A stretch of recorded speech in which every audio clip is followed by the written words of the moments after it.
Good afternoon, bug enthusiast. I'm Bug Eater Man, and this is a mistake. Making my previous video was quite enjoyable, but I felt like I needed to bring more knowledge of the decks I play to the table. And seeing Farfa steal the Twitter thread idea from MBT, I have decided everything is now free game. I also feel like for this simple guide series, I will briefly review all the starter decks for your greedy little eyes. So next on the list is I made this deck list at 2:30 in the morning after getting drunk at a karaoke bar and singing Hyperdrive at the top of my lungs, so I apologize if this isn't TRIF certified. I do, however, implore you to ask me if I at least read the cards. Did you ask?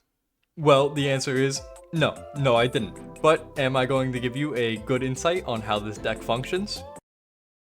Pendulum is the secret 8th deadly sin, and this is what you get after Kazuki Takahashi forces booger sugar down the Konami intern's nose. Now, I don't know a lot about Pendulum personally, but I did barely pass Algebra 1, so I do know that this is a small number and this is a big number, and if I put them on the field, I then shit out my entire hand. After I ass blast my digital cardboard onto the field, I immediately feel my eyes roll into the back of my skull and a little stain form in my trousers. I think this truly explains why Triff is the way he is.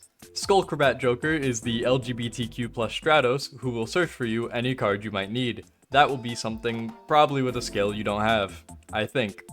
I really do not know. I do know that this dog is terrible, and I only run it so I can combine the fetish of both scalies and furries into one horrible creature. Rune Eyes is much better in my opinion, as it can make multiple attacks and probably doesn't smell like the average Dragon Maid player. Yes, I will continue to attack Dragon Maid players every video. Timestar Magician is another way to search for pendulum monsters you might be missing, and offers as much protection as a used condom. Enlightenment Paladin can recycle your spell cards, which Pendulum has some pretty powerful ones, and can get in for decent damage. And good god, what is that? Nirvana High Paladin is proof of what I said happening at Konami HQ, because I'm sure the intern who designed this was so high he achieved Nirvana. Realistically though, this card is kind of easy to make, because if you take the time to read its bibliography, you'll see that you can treat any Pendulum summoned Pendulum Pal as a tuner. On top of that, if he destroys a monster by battle, you can halve your opponent's life points. And if the 5-paragraph essay written MLA format dies,